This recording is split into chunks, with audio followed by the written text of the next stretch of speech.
लड़के ऐसे मनोरंजन कर रहे, उन्होंने देखा बाबा जी और शाम का समय था, बोले चलो इसे मारा जाए। उनका मनोरंजन है, जब उनको पशु पक्षियों को काटने में कोई हिचक नहीं तो बाबा जी काटने में क्या हो।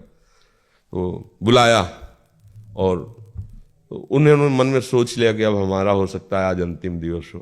बिल्कुल मौन शांत रहते, भगवान का एकदम तन्मयता पूर्वक ध्यान, हो सकता है ये लोग मार दें। संत सब बात में तैयार रहते हैं कि भगवान का पता नहीं क्या विधान है। तो एक ने कहा यार तुम मार नहीं सकते इसको, उन्हीं की आए सब उसी से, तुम मारोगे नहीं इसे। बोले क्यों, तुम्हारा रिश्तेदार लगता है? बोले तुम्हारा कुछ बिगाड़ा नहीं, कुछ बोल नहीं रहा था, तुम मारोगे क्यों? बोले हिंदू बाबा जी इसलिए मारेंगे। बोले मार के दिखाओ तुम। अब 2-3 इधर हो गए, 5-6 इधर हो गए, आपस में थप्पड़ चलने लगा, वो चले गए। बाबा जी चले गए, बाबा जी इसको देखा वो मालिक इतना सर्व कोई सता नहीं सकता, कोई नहीं, त्रिभुवन में नहीं। इसीलिए देखो अपने लोग तो मानो पुरुष शरीर में बाबा जी हैं, स्त्री शरीर में राजमहलों में पली हुई मीरा जी, कोई आज तक ऐसा रिकॉर्ड नहीं कि किसी ने ऐसे छू पाया हो, आज तक नहीं। वो कई बार हमने गंगा यमुना बाई का चरित्र सुनाया है कि अकबर सम्राट का भांजा जो है ना, वो यहाँ का अधिकारी था आगरे का, वो यहाँ आया, देखा कि जो ब्रह्मचारिणी है पवित्र, तो उनका तेज और सौंदर्य का अलग ही होता है। वो देखकर लुभायमान हो गया और कहा जितना भी भेंट चाहिए इसको दो, और हमारे मैल। बोले भेंट वाली नहीं, ये तो प्रभु का भजन करने वाली भगवान की भक्ता है, ऐसा सोचिएगा भी नहीं। पर वो अन्य धर्मावलंबी भी था, उसको इस बात का महत्व भी नहीं था, क्योंकि राजमद था भाई, सम्राट पद पे उसका रिश्तेदार बैठा हो तो काहे को दबेगा, वो यहाँ का अधिकारी खुद है, आगरा मंडल का वो।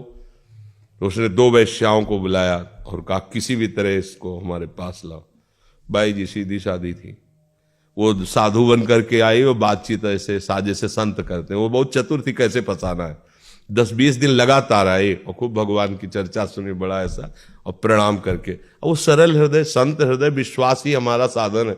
हम लोग थोड़ी संशय करते हैं कि पता नहीं चल कर रहा है कि आप हाथ जोड़े तो लगा भगवान का निज जन है। वैसे ही 2 दिन फिर नहीं आई, तीसरे दिन फिर आई, तो स्वभाव बनता है कि भाई 2 दिन आप बीमार थी क्या, क्यों नहीं? तो उनका हमारे यहाँ बहुत बड़े संत आए हैं, उनकी सेवा में हमारी तो इच्छा है आप भी दर्शन करें। तो उनका नहीं, हमारे तो वृंदावन में प्रभु के दर्शन करें, हमें बोले नहीं हमारी इच्छा है एक बार उन संत के तो उन्हें लगा कि चलो भाई संत दर्शन की कहे तो मथुरा कोई दूर थोड़ी है, चलो भाई कराती है, सखी है, रोज सत्संग में आती है हमसे।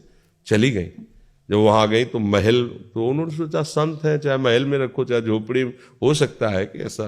तो अंदर जेवी दरवाजे की, दोनों ने दरवाजा बंद कर देखा, वो हसन बेग दो अजीज बेग क्या उसका नाम था, वो सामने, उन्होंने देखा इसकी तो काम दृष्टि है और ये तो मुझे फंसाया गया है। उनका दूर रहना, एक कदम भी आगे मत बढ़ना, इसी में तुम्हारा मंगल है, हम तुम्हारा मंगल चाहती हैं। वो काओ, ये भाषा है क्या समझने वाला, जो कोआ मदान मदना तुरुआ, कामी पुरुष कभी ये नहीं देखता कि धर्म क्या है अधर्म क्या है, परिणाम क्या होगा, कामी पुरुष नहीं देखता, क्योंकि कामना में अंधा हो जाता है, बेटी है कि बहन है कि क्या है क्या है, ये सब भूल जाता है। कोआ मदांधो मदना तुरुआ, अंधों में अंधा कौन, बोले जिसको काम। अब वो तो वैसे ही आगे बढ़ा, बस वो श्री हरिवंश श्री हरिवंश श्री हरिवंश, आंख मूंद करके प्रभु का भयंकर सिंह प्रकट हो गया उसी बीच में। वो लिखा हुआ है रसिकल निवाल, पैजामा गीला हो गया, मूर्छित होके गिर पड़ा। और बाई जी का शरीर वृंदावन में, भगवान कर तुम बिना विमान के एक क्षण में वृंदावन में। उन्होंने आंख खोल के देखा अपनी कुटिया में बैठी, तो उन्हें कोई आश्चर्य नहीं हुआ, क्योंकि सर्वाश्चर्य में भगवान है। अरे यहां से साड़ी नहीं खत्म हो पाई, 10,000 के हाथियों का बल रखने वाला मूर्छित होके गिर गया यहां से द्रौपदी जी के। भगवान वस्त्र ही बन के विराज, भगवान भगवान है। बाद में चरणों में गिरा के बड़े एक भरोसा बस।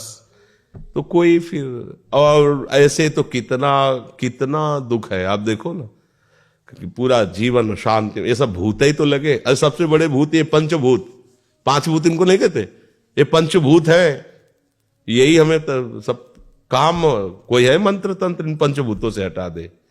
देखो कितना हमें फंसा लिया पंचभूतों ने, ये 5 भूत है, ऐसा फंसा लिए कि बार बार जब से प्रभु से बिछुड़े इन्हीं भूतों के चक्कर में जन्म मरण हो रहा है हमारा। एक बार भगवान का आश्रय लेकर भजन करो, कोई तुम्हें हरि स्मृति सर्व विपद विमोक्षणम,